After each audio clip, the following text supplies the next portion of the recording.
boy. Hey, what's going on, y'all? And welcome back to another episode of Miss Amanda Blalock's podcast. This week, we got something special for y'all. We got the Backwoodz podcast in here. Hey, mixed up with the 540 show. And whole time, I'm just meeting most of these guys for the first time today. So we're going to do formal introductions on air. I'm Thomas. Trey, what's Trey, going on? what's going on, bro? What's going on, man? I'm Baz, man. What's going on? Baz, hey. Hello, I'm Niecy. Niecy. It's your boy Spiz. You already know what it is. I already know what that is. We got Miss Blalock back in here. Cool deal, man. Well, hey, lovely to meet everybody. Thank you guys for making the time to come up in here today and talk. Thanks for having us, man. Absolutely, absolutely. So, Miss Blalock. Yes. Big thing on your campaign. Social justice issues. Social justice, and this has been a podcast I've been looking forward to, and I had connected with Trey recently, and he has been a big asset to our team as talking to us. He's a social worker, and he's been talking to me about social justice issues, and he shared my passion for mental health without the stigma. You know, we did a show on that, and I found that his insight was very helpful to us, and we certainly asked, will you get on board and help us make it to the finish line to really talk about our issues? And when I ask about social justice, I ask him would he join me today and his crew so we could have more views and more conversation and go deeper into social justice. And so that's why we're all here, and we know this is going to be a good show. Absolutely, absolutely. So, hey, Backwoodz, what's you guys' opinion on this matter? Social injustice, social justice issues. There's a lot going on here locally in the area, all around the world, the United States. What are you guys feeling on this topic? Man, shoot. You want the long answer? You want the short answer? I want the long answer. Give me the full answer. I know we did a couple of episodes talking about the social justice issues surrounding the ones, especially in the actual Fredericksburg with the actual slave block. We talked about that, and then we talked about the Confederate flag. We also talked about police brutality, racial profiling. Everybody in the Backwoodz pretty much has experienced some form of racial profiling. And we go in depth about it. We go really in deep about it, about hour and a half, 2 hours about it. So we really feel passionate about it. And I think that, you know, what's happening in the actual America right now is something that needs to be heard. It needs to be addressed. It needs to be talked about. And I think with, you know, Amanda coming on and actually reaching out and talking about these social justice issues, that's where the conversation starts. She actually reached out to me and asked those questions. And, you know. And what were some of those answers that you gave? Well, I told her at one point in time, I just told her, I was like, you know, at some point, you know, at the end of the day, you're not black, and it's going to be one of the issues. But at the same time, the fact that you're having a conversation and have willingness to sit down with somebody and understand what's going on and say this is not acceptable, Right. then that shows us a lot. Absolutely. And I've known Ms. Blalock for a long time, and I know for a fact she is not afraid to speak on any issue. I'll tell you that right now. So, And this is an uncomfortable conversation for a lot of people to have. And Trey had stood up at a debate and asked some tough questions, and I thought, that's who I want to talk to, because I've said that so much in my campaign and on the campaign trail is, let's start having the uncomfortable conversations so we can get over them, and move on from them. And hopefully we're better after these conversations. And he's very real with me about what I would and would not be able to understand. And I get that I can't say that I know what he's been through and he's still a younger black male, and his wife is here who's a public school teacher, so we have a lot we can relate to, but there's a lot I can't relate to. But what I can do as an elected official is ask the questions, listen to the conversation, and advocate for the needs of the minority community. Try to understand. Well, there's a big one going on, you know, downtown Fredericksburg, the slave block, something you spoke on personally. What's your opinion on that, man?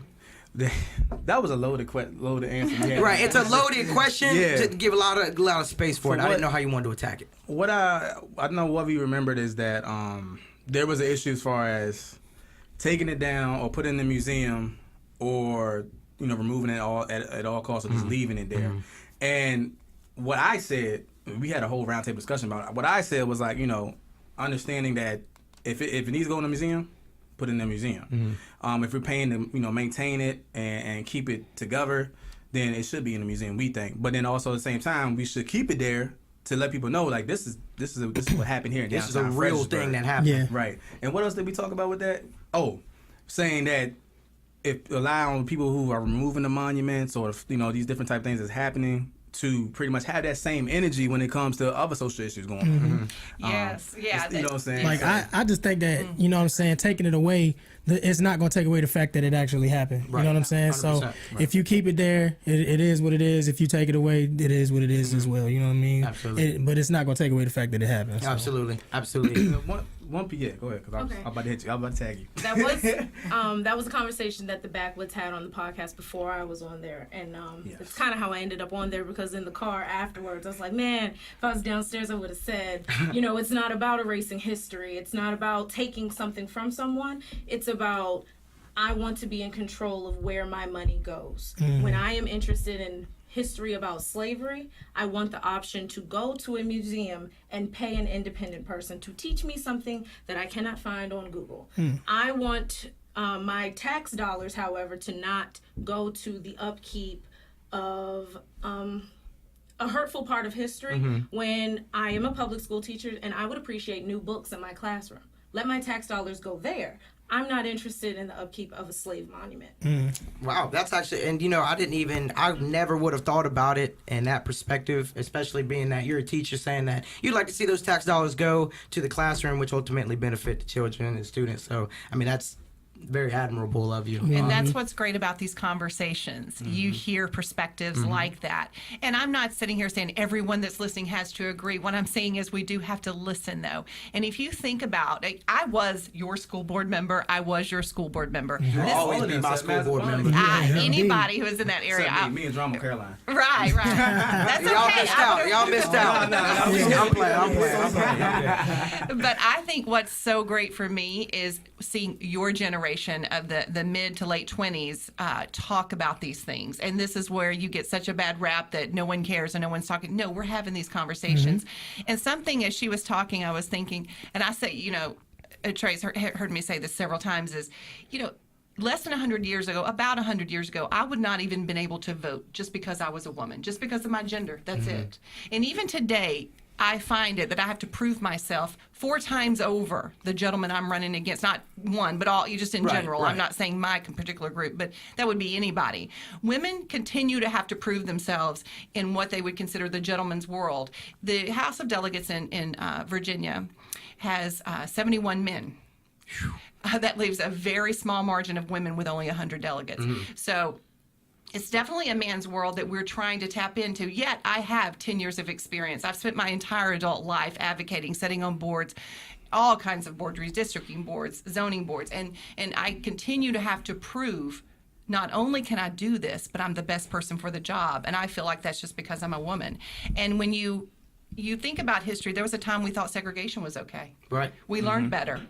So today we're learning about these monuments. Look at the history of a lot of them. Some of them weren't even erected until the Civil Rights Movement. And they were put up for the simple reason of intimidation. Right. If you look at the history of when they were built, a lot of them were not even erected until they were needed for a use that was a negative use. Now, do we go back and just blame that time? We move on. That's not who we are anymore. So we affect change today and we move forward. Think of all the major things that we used to believe and that we don't believe anymore. Yeah. Smoking in the 50s was all over TV because it was a thing, Right. and now we're like, don't, Right. it's unhealthy. We don't, So there's so many things. When you know better, you do better. Yeah. And we're And- not far removed from the civil rights movement either. No. That's what a lot of people don't understand is that, what is like 67 years ago? Yeah, not too. I mean, our grandparents, Yeah. they went straight through. My grandparents marched with Dr. Martin Luther King in Selma, Alabama. Right. And it was crazy, that, just like you said, Right. we're not very far removed Well, from that you're at walking around with people every day that lived during segregation, so we're not that far removed from it. I was born in 1969, so I definitely am not that far removed from it. And I was born and raised in the woods of Mississippi. And so, I grew up in a very different kind of environment. And that's something, and maybe that's why I'm so passionate. Maybe there's many reasons that I am. I've always been an advocate for just doing the right thing. So you've really seen it go down, like Oh, yeah. in Mississippi. Oh my God, and I can I only think- imagine. She said she got a story, but she gonna let that go. Yeah, no, that will most not. definitely. Most definitely. That will a not story, come man. out. That will not come out until I'm much, much older. But I think that, well, it isn't about me even. It's just about the society I was in. And I love my home. I was raised in a wonderful place. But honestly, right here you can still see racism. It's not. I would never blame that on my state. I think it happens everywhere. So this conversation is so important, and I think getting us all around the table, the different ages, and me being a white politician, reaching out to Trey and saying, "Talk to me. This is how we're going to affect change." Absolutely. Right. Well, there was another topic that you spoke on to start the school to prison pipeline. That's Yes. something that's very interesting to me Yes. because I feel like that's such an intricate situation because it could go one of so many ways. But can you tell me how you feel about that? Yeah, I have pretty strong views on the school to prison pipeline. I actually attended a conference last summer called Classrooms Not Courtrooms, because what happens a lot of times in the schools, you have SROs, school resource officers. Those aren't security officers. They are actually police officers. And so what's happening a lot in our schools, we have very large schools now. Right. And Giant. so, they're packed. And so what's happening is when there's an issue, a lot of times the officer will charge the student, and a lot of times it may be the first thing, it could just be a mistake. It always kills me. I always tell people, rest assured, if it's a repeat offender, they're going down. Right, right. You're not, it's not going to be a one and done. So I sat on discipline hearings as a school board member for many years, and that's where 3 of the school board members see what's considered the most egregious. And that could be they brought a weapon, it could be a threat, it could be a fight, it could be something that they felt they needed to remove them from the general environment and put them in an alternative setting. And then they had the chance to come back after 365 or something. So the reason I'm not a fan of it is 9 times out of 10, when I would look at that student across the table, you could just see the light there. It wasn't this kid was a bad kid. They made a dumb mistake. You're not even grown. You're in school. Your brain has not matured. Right. I don't expect you to know it all, or you wouldn't be in school under supervision. Right. So to not allow some of these mistakes or consider them, oh, well, I can't believe that child did that. Well, come on. They are kids. So is it more of a pay attention to the specific situation and punish accordingly? Yes. Or get rid of 365 altogether, other than the No. outstanding circumstances? I think you need to keep 365. You need to get rid of zero tolerance. Okay. Massive difference in the Yeah. child who accidentally Yeah. left his tackle box from fishing with Grandpa on Sunday. You know what? And there were a few cases Yes, of that. I worked those. Right. Yeah. The reverse to, I would get a case where the child literally brought a blade in with intent, Right. with a person in mind. Giant I'm going to difference. treat that very different. So Yeah. a zero tolerance, they would both be considered equal. So anyone who supports zero tolerance really needs to get inside of school and rethink that one. That will never be for me. That's a great point. And then and again, I think we need to take the power out of the school resource officer and allow the principal and the administration to make the decisions on the punishment, unless, of course, it's something that is considered truly and you've got to give us credit for knowing the difference. Right, absolutely. Right. If 'Cause there is giant a weapon, a gun or something, we're done. We got to go. We cannot put our children in danger. Absolutely. I'm talking about that child who has made the dumb mistake, that wasn't putting anyone else in danger, but has really, and we see that a lot. I And- remember a couple of cases of them. And they're good people, and they're good kids, and that 365 would put them out because the officer would be forced to charge. And I've seen where the officer's like, I know this is a good kid. I wish we could go a different route. Now, don't get this mistaken for me saying there shouldn't be punishment. There absolutely should be punishment for everyone who does everything. Again, they're kids, they're in school, that's how they learn consequences. You do something wrong, there's a consequence. But to put a consequence that puts a criminal record on them, that puts them behind for the rest of their life, are always chasing that criminal record, are always trying to overcome it. I just think there's a lot of times it's unnecessary. Absolutely. This is a question, man, I never asked you about. Are you a fan of the positive behavior intervention support system? Is that it? The PBIS. Are you a fan of that? I actually am a fan of it. I mean, it's an alternative to kind of what we're talking about, the school to prison pipeline. It's trying to go a different route. Right. Because I think public schools, and you can attest to this, you're in a public school, teaching, on the teaching side of it, I do think that public schools are trying to go with that route because we want to encourage the good behavior. Now, you do have a lot of people saying, oh, now you're going soft on kids. And I feel bad for the public schools. We can't get it right for anybody. Right. But I see with it is the issue that they don't.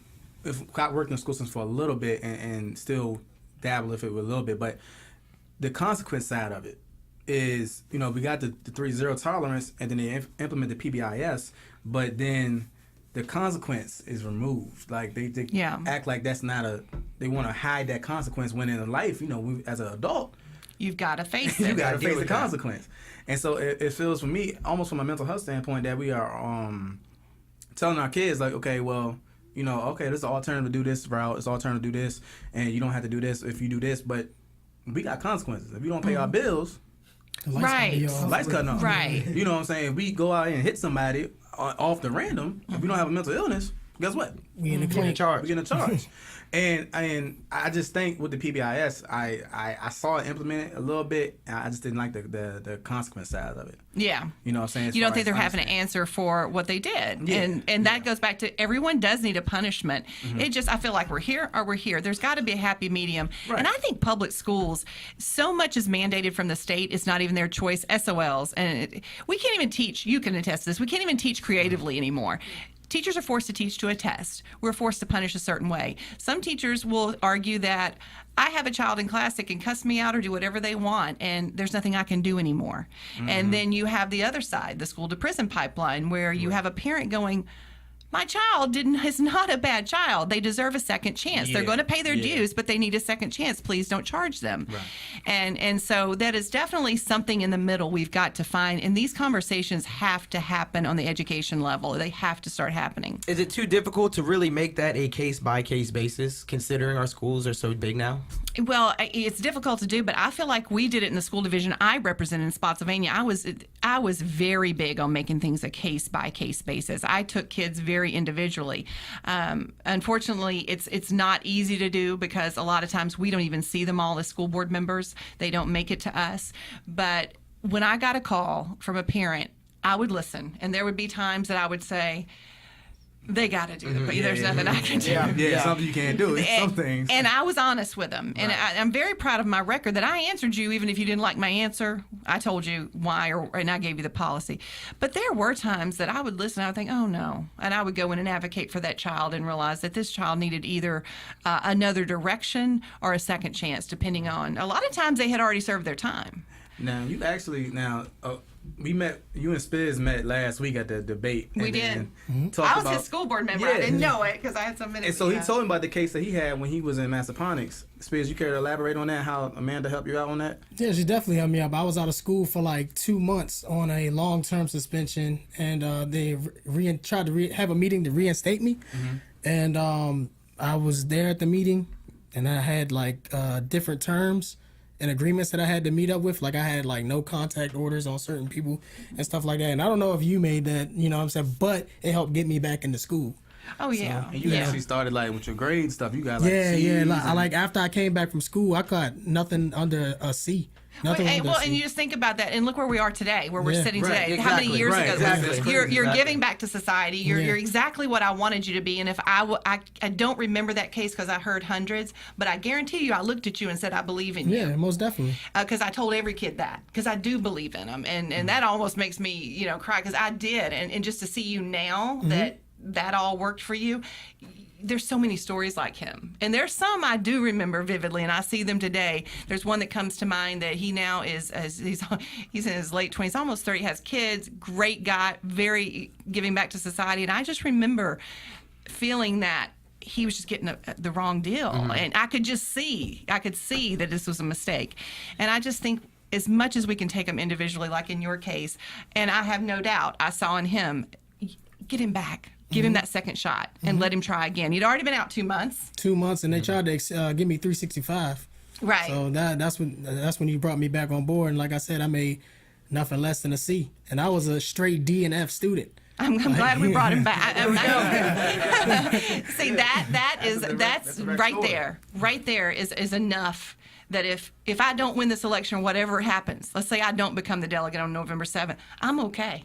Yeah. You did your job. Yeah. I'm okay because I've helped somebody, even if it was That's why we love just you, him. Miss Blalock. Exactly. Well, again, we are in studio with Miss Amanda Blalock and the Backwoodz podcast, sitting here in Fast Track Studios at the Fox Row Show studio. Wow, that's a mouthful. Hey, shout out to my man Drama behind the camera. Always appreciate you, man, putting in that work. So there was. 804 in the building. Hey, here you go. Fort Carolina, We stand sitting here up, talking baby. about the hard-hitting issues, the Yeah. ones that not everybody's too comfortable talking about. But here's one specifically rally that I personally had a strong opinion on the second it was put up, and it was that Confederate flag on 95 headed up there towards Stafford. Tell us your opinion, because I don't know what your opinion is. Yeah, My opinion? Yeah. It's terrible. It's terrible. Absolutely. It was erected through hate and just through it was meant to send a wrong message. And I love Virginia. I was born in Bahrain. I lived in Alabama, South Carolina, Texas.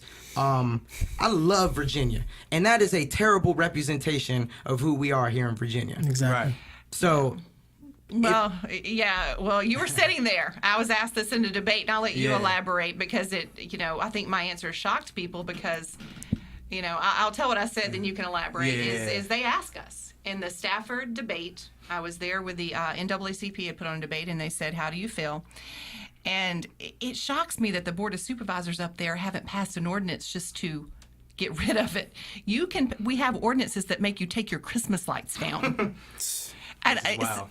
And we do. Yeah. You can drive. You can drive around and say it's illegal. It's just an ordinance. You know how you drive through towns and you have to have trees so far. Yeah. You have to have signs, or they have to be brick. You have to keep your water off at a certain time because we're in a drought. I had a cop drive by my house once that said, "We're in a drought. You're watering at the wrong time. Turn your water off." I'm done. Why do we let something? And I agree with you that. That's not who we are. Right. It is such a bad representation. But I would like to you elaborate on this. We was at the Stafford NAACP debate meeting, and she pretty much got up. All the other politicians was kind of like,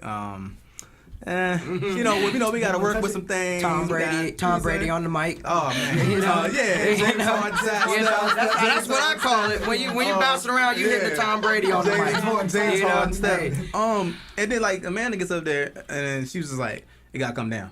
And everybody was like, whoa, and everybody look. You just watch the whole room, just kind of like, oh, and they start listening.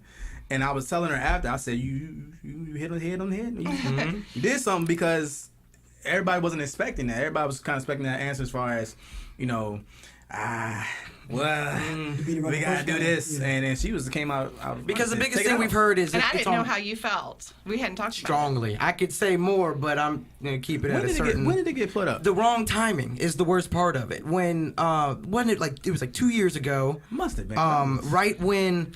I forget what specific situation, but it was a situation where the Confederate flag was a big hot button issue in the news. Where if you had a Confederate flag, you were racist, which is not necessarily the truth. Right. But no, not at all. But the way it was put up, and then guys around town riding with the Confederate flags hanging out the back end of the trucks, hooping and hollering at specific people sitting at a gas pump. It's just the message behind it is what's so awful about it. Yeah, exactly. So. I feel like. At one point, though, I didn't see it on 95 for a while, and then when I started going to grad school, I was like, is that a Confederate flag? Mm-hmm. And I just, you said 2 years ago, but I just, it's weird to see it that big coming through 95 and just there. Man, when I seen it, I had to triple take. I was like, whoa. And in doing what I do, of course, I did all of my research on this. That's not the homeowners. I'm certainly not defending them. I'm just giving the history of it. It's not the homeowners. They lease the property owner. He or she leases it out to a movement called Flaggers. I think Flaggers something. Yeah, something. What? And they've leased that land till 2024. Yeah, the guy has a sign in front of the yard, right? And I feel the same way as you do. Not everyone. It's not racist for everyone in their mind, but it really is what's welcoming you into Stafford County, and that is not who Stafford County is. It just isn't. So that's why I get shocked that the Board of Supervisors have not simply passed an ordinance, even if it's just to not allow people to fly flags at a certain height. If you just lowered it to what I would consider regular flag height, it wouldn't be you wouldn't see it. Yeah. And you wouldn't be able to have it that big because it'd probably be in the trees. I mean, how big is it? Because it is gigantic. It is a gigantic flag. Yeah, right. And then it's just flapping in the wind, just nice and proud. And I feel like sometimes, at my level that I'm running for in the House of Delegates, I would really be questioning the local governing board in Stafford. And I know some of them, they're great people, but I have to disagree with them on not making a proactive movement to pass an ordinance to change this. It truly isn't rocket rocket science. Right.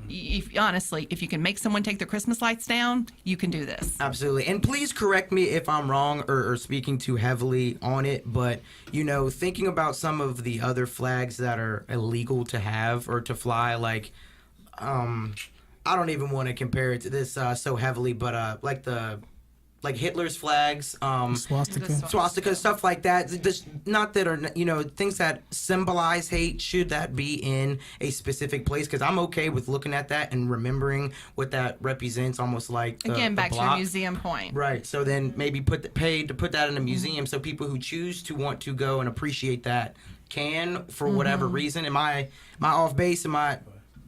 I think you're right on it. Like Nee said earlier, like, I don't need to be reminded of it. Like the block, I don't need to be reminded of a bad time for my people. Same thing with the, you know, like the flag or the however, put it in the museum. So if you care to see those kind of flags, you can have that right. But don't have the Confederate flag in my face every time I go visit my grandparents in Northern Virginia or what have you. Absolutely. So, yeah. Absolutely. But see, my issue And it's with stirring that- up controversy. Yeah. See, my issue with the swastika flag is that we went to war with Germany. And we fought them. So, and we really did not like Hitler and that whole situation. And then those veterans, you know, people say is a disrespect to certain issues going on in the actual America. It's an issue with disrespecting our veterans and what they fought for us for. I think that's a direct slap in the face of our veterans. Allowing that flag to be flown, and then they was like, "Nah, I was in the war. I fought them, and you gonna fly that in front of my face?" Absolutely. You know, so I We're don't. talking about the Confederate flag. right No, now. the swastika. flag. Same thing. Okay. Yeah, same. Yeah. Well, in me being born and raised in Mississippi, I had to drive through Bryce's Crossroads every day, which is a Civil War battlefield, and my public school field trip every single year was to Shiloh Battlefield. So I understand the mad respect for sacred ground and people losing their lives, and you know, I would never want a monument taken out of the Confederate cemetery, for example. I mean, you don't want to mess with sacred land, and you do. And I understand. I support the Civil War preservationists who want to preserve land and things like that. That is not the problem. It's these things, exactly what we're talking about, that are put up for reasons of either oppression or intimidation. That just it's so not who we are, and it's not our time. It's not that time anymore. We know better, Absolutely, but we're not doing better. And so, you know, it's funny because a lot of my friends, I asked them when I was running, how do you feel about the monuments? I wanted to know. I would call them and say, tell me. And I had a few say, you know, until Charlottesville, I didn't really pay attention. Now I'm mad. And I think Charlottesville, and I've said this in debates too, it was such a telling time for, I think, a lot of people. But for me, it was like, it's always been there. It had just gotten real subtle. Bubble, yeah. Right. And I think that this movement to say it's okay to be openly showing racism it's no. Yeah. And I feel like we're feeling a little bit of that. So when Charlottesville happened, everybody's acting so shocked. I don't understand this. No, they just were acting like everybody was hiding. So I think it's time we just pull it all out and say, well, it's there. Right. So let's deal with it. Yeah. And they're I'm sorry. Go I'm ahead. sorry. No. Not to, you know, give credit to hate, but think about it like if you took a class photo and you got the photo back. What's the first thing you're going to do? You're going to look at yourself. You're going to make sure both your eyes are open. You're going to make sure you weren't making a dumb look. Nothing like that. I think that drawing the line in the sand and saying that the Confederate flag is against black people is what keeps it from mattering to everyone. If you don't see yourself in the struggle, then you just mind that's your business. a good point. You go about your point. Real good And point. when you think about the Confederate flag being a signal of hate towards black people, it excludes, you know, or people who are also white or Asian, anything else. When you think of it more as the South tried to divide, this was from a civil war. They lost. They are against your American flag that you're also so proud about. So once that becomes obvious and that becomes common knowledge, then I feel like that's when it'll change. But if it only matters to us or people who look like me, then it's not. Exactly. I love that point. I love what she's saying, that it's when you look at it, people reflect in it, and they're coming from a different place. And I'm not going to come from the same place she's coming from because of the color of my skin. But if I don't sit there and recognize where you're coming from and respect that and affect change from my side, then we'll never get over it. And it always kills me how, you know, you'll see on the news, like someone overnight will paint a swastika or a bad word on garages. The whole community is out painting it, like scrubbing it over. Why are we not just, that's why I said this in this debate, why aren't we just taking it down? Like, I feel the same way about this, is like, it clearly is sending a negative signal. to a lot of people that I care about in my community. Right. Okay, let's just get it down. Yeah, let's just take care of it. Yeah, I mean, we've got enough dividing us in the nation right now. We don't need more things. But that was a great. But I love that point. I don't mean to harp on that, but I haven't heard it that way. But that's such a good way to look at it. You see it so differently than I do, even though we both agree on why it should come down. And so I think that's the point that people that are like me need to think about it when they want to immediately go, well, why does it bother? Well, because you can't see yourself in it. Good point. Wow. I had to think about what she said, but that's the beauty of having conversations and learning and having conversations with people who are of a different background or even a different age group or anything. Absolutely. So I know that you strongly support our police here in the area. I do. What are your, in regards to, the police brutality or, body cams, dash cams, how do you feel about this? Well, I think body cams are a win-win for both. I mean, it sort of tells the story for both sides. So I think that, unfortunately, and they could speak to this a lot better than me, because I doubt, just to be honest, I probably have never been looked at a car and profiled to pull over for thinking I might have anything, which I probably didn't. I mean, I reek of that suburban mom look, and I get that. But at the same time, I think that it's a win-win for everybody. And what's happened in the age of video, and the one that stands out to me, and it stands out to me over and over, is that case I can't remember if it was North or South Carolina, where the man was running away. And he was shot in the back. Do y'all remember the one I'm talking about? And he was killed. And I think the part of that story that just sticks with me to this day, and it's one of my passions in social justice, is if you read the write-up from the officer.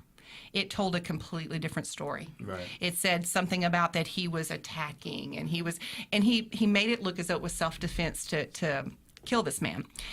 Had no idea that someone had a cell phone videoing him. And I think out of all the cases, and there's so many now that started coming out, that if that doesn't tell us we need some cameras on this, and if that doesn't tell us there was some things going on before we had these cameras, and if people don't think there was profiling going on, even I would see it in schools, and if people don't think that people were being pulled over or shot, or the power of the officer overtaking was happening, they're just not being honest with themselves. And I have a lot of really good police officer friends, and you know how much I support law enforcement. Absolutely. And they always say, and like anything, you can have a nurse who's giving out prescription drugs illegally. Yeah. And then nurses are some of my favorite people in the world. They saved my life. So I love nurses. And they give them the bad name. They're really good about policing themselves if they know. And I do believe that. I talked to an officer friend not long ago, and we were talking about the situation, and he said he was a minority too, and he said, we police ourselves if we know. He said, we're good about policing ourselves. And they are. I just spoke to the Fraternal Order of Police last week, and it's something that's very passionate to me, but this is an issue. So for me in body cameras, I think it's only a win-win for both. I mean, why not show exactly what's going on both ends? Right. I mean, I haven't heard a good argument for why an officer shouldn't have, cameras. The only argument they can make, it has nothing to do with why. Can we afford them in the taxpayers? Because budget would be it. Because I will say this, our officers are underpaid, period. So they put more technology on them. Well, but I mean, I think what I'm saying is if you have to, if it's a requirement by law to have a body camera on everybody, but yet they're not getting paid enough to support families adequately, we might, you know what I'm saying? I want to make sure that we're paying our officers and they can, and our teachers. Because we have a lot of, husband-wife team officers now, and I know a few of those, and, they got to support families. And so that's you're exactly right. Budget's the only time people would argue body cams. I don't think anyone would argue it for the issue of being able to have the visual. Ding, ding, I'm coming in there with that. Okay. So the only argument I seen for the body camera issue is that a couple of cases that came out where the body camera's been shut off. So they still can manually be shut off. Yeah. So that would be my only thing. And even when we have body cameras now, we still haven't got one case yet that says that this officer was in the wrong. It's disheartening because at any point in time, I could have been that person. Spades could have been that person. You could have been that person. Thomas Strong could have been that person. She could have been that person. Baz could have been that person. I know for a fact, couple times in this area, I've been profiled. At least pulled over with two cops. At least pulled over with narcotics and pulled me over. Twice. Did I have anything? I always tell them all the time. I always had a bunch of wires in the car. from my system in the car. That was it. You know what I'm saying? Wires. You didn't pronounce that. You just said wires. Wires. I was thinking Wires. She got real question. But wires, yeah, because we always had systems in our car and stuff like that. So if you open up and look in there, you're gonna see a whole bunch of wires running through the car.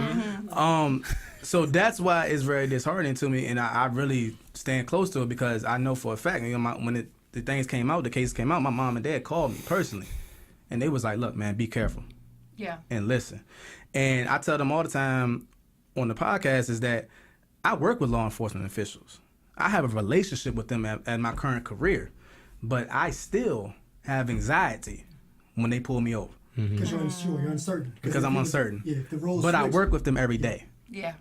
You know what I'm saying? And I don't know how to even give somebody that ability to see how that feels. When you work with the law enforcement every day, you have a great relationship with them. Yeah. If I see them on the street, it's nothing but love. But then if I see them behind me, relationship shifts. I don't like it. You know what I'm saying? But we talk about it all the time. That's because two things are happening. One, those officers have a family to go home to at the end of the day, because you know what, white, black, purple, orange, if this person's on their last strike and they already know in their head, I'll die before I go back to jail. Yeah. At that point, I want to go home. I want to see my baby at home. You know what I'm saying? Yeah. So there's that, and then here's just a different side of perspective. As black men, we should also, because I get just as nervous, man, when them lights come on. Yeah. It's just a feeling that you can't even explain. But like my grandmother tells me, just don't give them a reason. Just do everything they try to tell you to say or do, and don't give them a reason. I saw a video of a guy, fake running on an officer, and then the officer gets a little jumpy. I'm like, look, if that officer shoots that man, now there's a movement for, justice for whoever, that was just the wrong situation. So, don't give these guys a reason, but, because not all these officers are bad. And they're not, because I have plenty of law enforcement friends. Yeah. I'm well connected with the sheriff down in Carolina. Me and him, I can email him. He understands, he knows me. First name basis. I understand that. And I told him, I've been racially profiled before.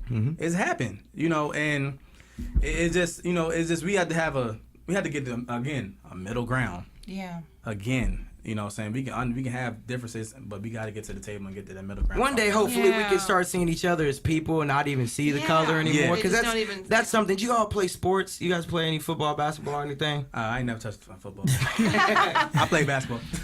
Well, team was my point. Playing football kind of taught me something. My center was from Guatemala. My running back, was black. We had an Asian guy over here and a Puerto Rican guy over there. Just the race didn't matter. What mattered was it was us versus y'all. Yeah. You know what I mean? So it should be us in America versus, not versus the world, but essentially, you know what I'm saying? Like, we should be on the same team. We're on the same team. We need to see it more like that. And I think once we see each other as teammates instead of rivals, then I think we'll kind of make better strides just in the world. Right. Exactly. You're right. When someone's down, I even talked about this in a debate. When someone's down, they don't care who's coming to help them. They don't care if it's man, woman, old, young, girl, boy, black, white, Asian, Muslim. They don't care. They just need help. Help me. And I feel like in that time, that's when the human spirit shows. Is that we're all the same, and if we can help each other, we should. That human spirit should live every day just walking around downtown, and when we see each other. I shouldn't need, no one should need help or need something to feel welcoming to everybody there around. That's who we are. I mean, the diversity is beautiful, and that's where we've got. It is. It is. Who wants plain Jane all the time? Mix it up. Right, in our country, this is who we are. We're all immigrants from somewhere. Yeah. So, I think that we need to think about when we're in trouble, nobody really cares. We need to have that same attitude just when we wake up every day. Yeah, not to necessarily compare it to this, but like a natural disaster, when there's we all come together. Right, everybody comes together. So, we should have that mindset all the time. Have that same energy. Yes, the same thing, exactly. That same passion, that same energy, which is what I kind of feel like I do. I always have, but there's such a big movement that needs to be happening, and we just happen to be at a very unique time in history that we see all of these things sort of rising up that so many people felt were behind us, and it just shows we're not there yet. When we know better, we do better. Let's do better. So we need to know better so we can do better. So some more social justice issues. What are some more that you guys have specifically talked about on the Backwoodz podcast? By the way, where can we find the Backwoodz podcast? We on SoundCloud and iTunes right now. Absolutely. The Backwoodz podcast, that's where we're at under there right now. Perfect. And then you'll be able to see this episode drop on Miss Amanda Blalock's Blalock for Delegate on Facebook. Is that what it's called? Well, it's Blalock for Virginia. Blalock for Virginia. Okay. .com, and that's my website, and that will connect you to all my Facebooks and my Instagram, Twitter. I pretty much do it all. My Snapchat's out there, whatever you want. Sounds it's out great. there. Sounds great. His friend, yeah. But the Backwoodians, we all on SoundCloud, iTunes, and we be definitely having this episode as well. I'm gonna let you go because you ain't spoken in a while. Come on, Basil. I'm moving back We now. need you, baby. Spizzy, come What's up through with it. What's some other issues we were talking about? At one point, we had to scale back. We got a little too deep. But what's some other topics we talked about lately? I'd ask Bass. And what would y'all tell your elected officials? What would you tell your politicians? Oh man. Like Spitzer told him, I ain't never seen you in the streets, so get active. Yeah, get active. I see Miss Blalock in the streets. I've seen Miss Blalock in the streets. Man in the Like streets. she's That's doing right right. now, though. Like I said, this is an Absolutely, example of what she should be doing absolutely. or trying to do versus saying, Absolutely. I can identify because I'm not, That's such a good point, because when I was a school board member, and you'll remember this too, did you know a school board, and I'm not, this isn't right, I'm not like that, but I mean, did you know a school board member before me? No. Nope. You got to get to know your community when you hold elected office. And even if it's a school board member or what else, get out, and you're exactly right, get in the streets, let them see you on an area that they are. So I would go into the schools. I would show up at their football games, their plays, their whatever they did, I would show up. And interact with the people see, too. that's Well, I would amazing. interact. Yeah. That's major because I think, at least from the Backwoodz perspective, we come from different backgrounds, but we all grew up together. And I think we speak from a lot of different populations. I always told them on the podcast is that, when I've held community events and talked to elected officials, they're human. They're human, Yep. They just make the laws and bypass those laws for us in the community, but they work for us. Right. Thank So you. if they work for you, you need to get to know them. That's right. And so I think but even though when you go to like a Board of County Supervisor meeting or a school board meeting, it can be a little bit intimidating. You have, I know at least for Caroline, when you have the Board of County Supervisors, they're sitting up on the podium, and you walk down and you go to the mic, and you just like, how y'all doing tonight? they're looking down on you, right? And so they're looking down on you, and Don't forget the You get listen here. I just wanted to say, you know what I'm saying? And I think for minorities, it can be a little bit intimidating because when we walk in there, you don't see a lot of us. Even though our Board of County Supervisor does have, individuals of color on there and a woman on there, it still can be intimidating. And I think, if you guys get out into once they get out into the community and you meet and greet, that helps, knock down that door. But if anything, getting to those meetings and talking to them, that's one of the. So we could take it on us to get in there to help introduce ourselves to the school board members. What you're saying, right? Because every Board of County Supervisor, I'm not sure about school board, but Board of County Supervisor, they have a 2-minute public comment section. Yeah, we do too on the school board. It's Okay. exactly how you described is pretty much everything. I remember. I recognized the walk up to the podium. And you get so many minutes. And what makes it more awkward is that we aren't allowed to respond or answer.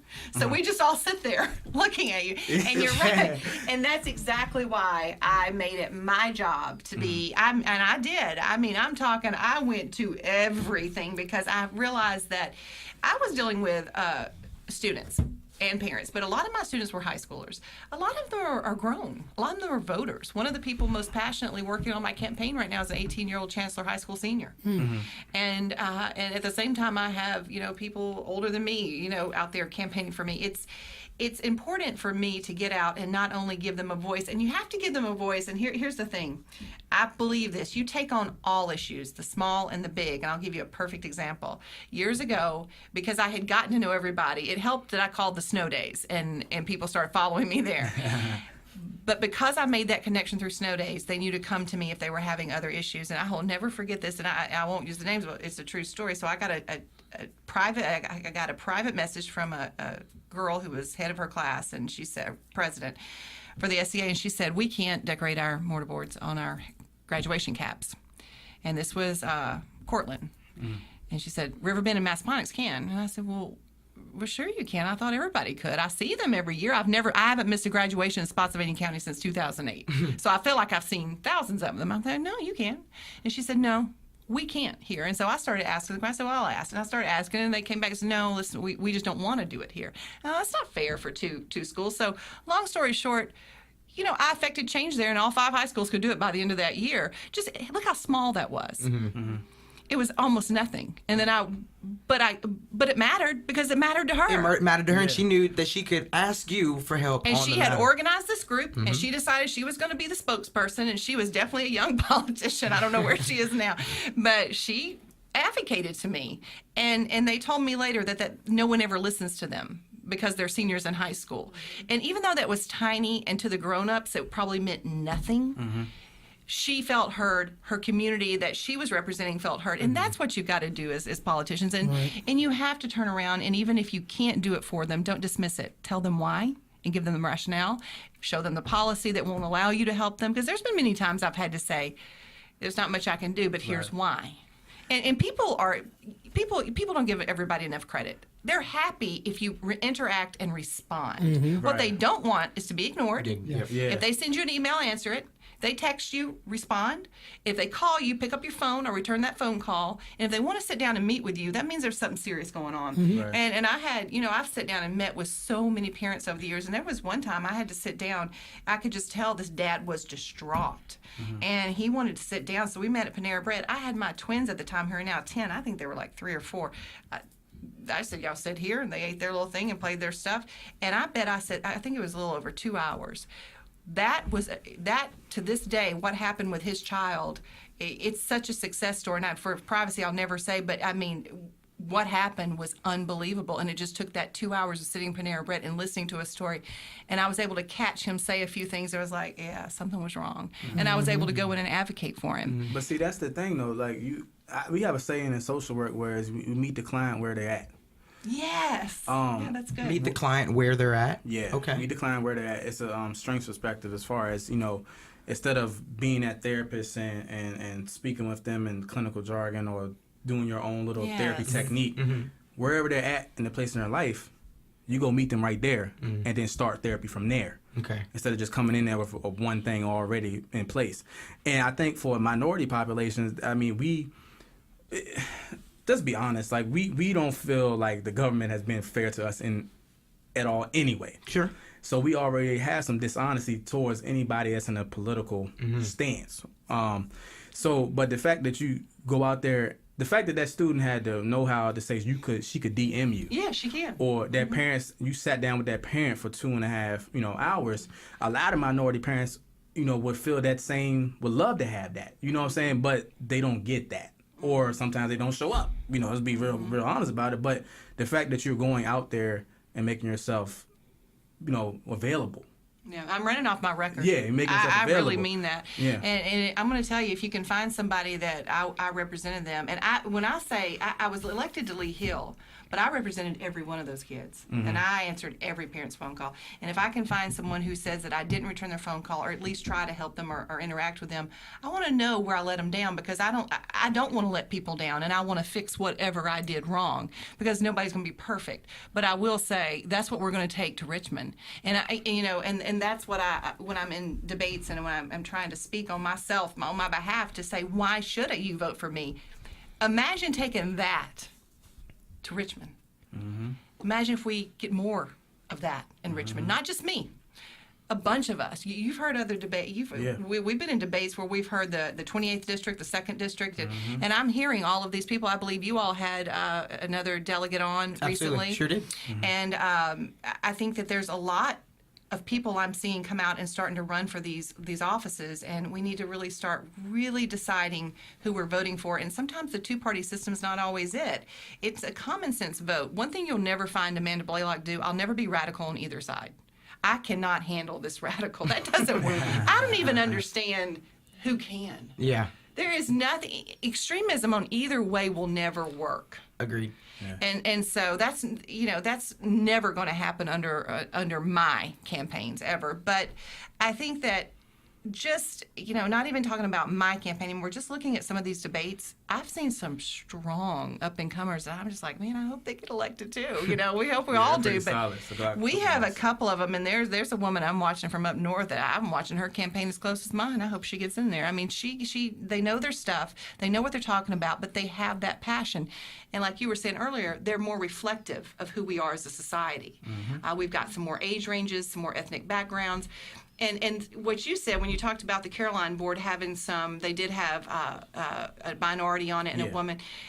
The Spotsylvania County Board of Supervisors does not have a woman on it, and it doesn't have any minority on it. And I'm not running for that office, but the point being is so many local governing bodies aren't even reflective of who we are. Right. If you look at that, that's not reflective of us. Right now, the House of Delegates is not reflective of the state. Absolutely. Right. Exactly. I 100% agree with that. And I feel like we're on a wave of just new generation, new mindsets, and some of the people that we have currently in office have some of the older mindsets, maybe some of the mindsets that we might need to replace or maybe revisit, rethink about, reconsider, however. Hey, remember Mr. Braswell was in here with me, and I don't know if y'all know who Baron Braswell is, but he's a gentleman on the Spotsylvania County School Board. Now he is a black gentleman who's a really close friend of mine, and he and I have had so many talks about when he was elected.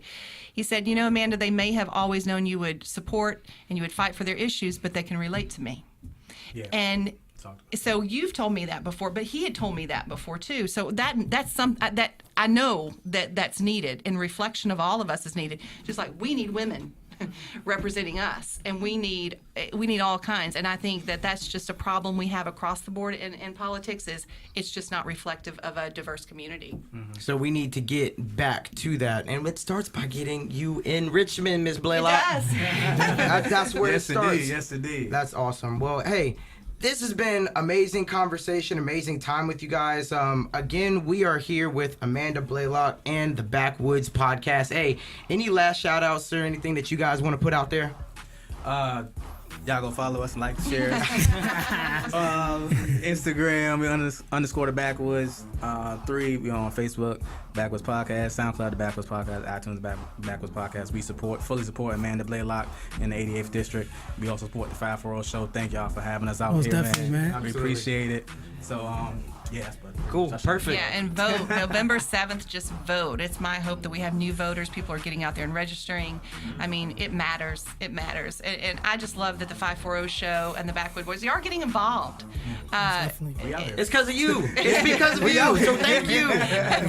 Absolutely. Yeah, definitely thank you for opening the doors up for that. And this is going to keep going on because the next election comes around. You are going to be there again. You may have somebody else sitting here, and that's okay. But we're going to educate on who's running on what issues. And it's going to be good to have this younger generation coming out and making a difference. You can change the whole face of our entire political face if you just vote. Absolutely. Just vote. November 7th. You're very right. And INDEPENDENT. Do you know what that means? Yeah. Hey, this your boy Thomas from the 540 Show signing off. We'll see y'all next time.